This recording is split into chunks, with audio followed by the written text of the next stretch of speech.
my concern, and I don't know if it's just me, but my concern is I thought he looked more passionate on Monday Night Football than he did when he was presented to the media in the stadium at Ibrox today. I thought he looked a little bit flat. And I would go as far as to say, if I was the PR guy in there, whoever's looking after these matters, I would have given him a good 5-minute talk before he went in there. And I might have advised him that somebody will ask you, can you win the title next season? And see, when the question gets asked, you need to try and bring people with you. I thought at that point it would have been ideal for Russell Martin to say, if I didn't think I could win the title next season, then I shouldn't be sitting in this seat just now. Of course, I believe I can win the title next season. That's what I'm here for. Rangers is built on winning trophies. And if I don't win the title next season, I'll regard it as a disappointment. Because the top and bottom of that is, if he doesn't win the title next season, and if it's another trophyless season, he's going to be out of job anyway. Chances are. Because there's been such a negative reaction. Rangers fans, I don't think, will give him too much time. I hope he does get time. I hope it works for him. But I don't know why he batted that one away today. It just felt a little bit low-key. Scott, am I right? Or is it just me? No, I think you're right. That question in particular,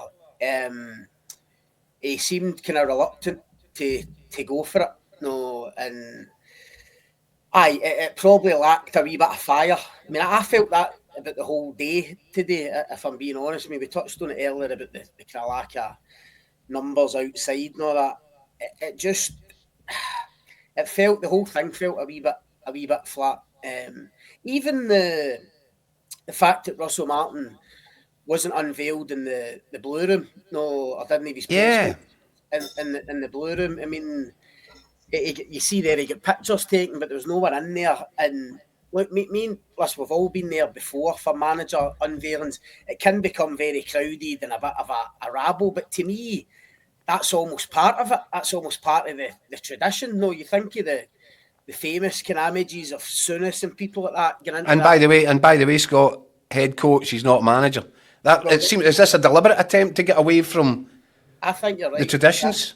Honestly, I think this was very different today, and I think the appointment of Russell Martin is very different. Look, Rangers have had 4 managers in the last 4 years, so there's an argument to say they have to rip it up and start again. Whatever they've been doing hasn't been working. The change in ownership is a seismic change for the club, and I think this appointment is a massive change as well. They are taking a real leap. This is so far removed, I think, from any other appointment that they've made recently.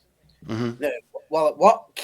That's the massive question, obviously, and everybody will have an opinion on that. But honestly, this is Rangers are ripping this up and completely starting again with Russell Martin. And that's why I say it's going to be fascinating to see how it turns out. The point you raised there about even the job title is interesting, because clearly there's a move away from the manager having the final say or even the largest say on transfers. Yeah. We're going to see that is not going to be the case. You'll definitely have a part to play in discussions about where they strengthen and what type of profile they're looking for. But I think you'll see that in terms of recruitment, it's going to be led a lot more by Kevin Thelwell and Dan Purdy's obviously come in for Everton as well.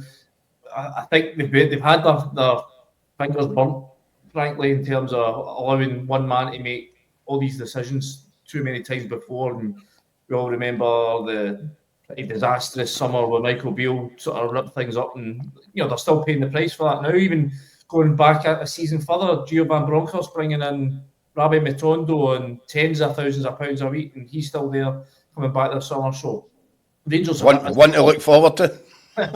Rangers as a club have been paying the price for past mistakes that have been allowed to be made by major calls, allowed to be made by one man effectively a lot of the time. So I think you're going to see that decision-making process is shared out more. The recruitment work, the negotiation work, and the identifying talent work is going to be shared out more.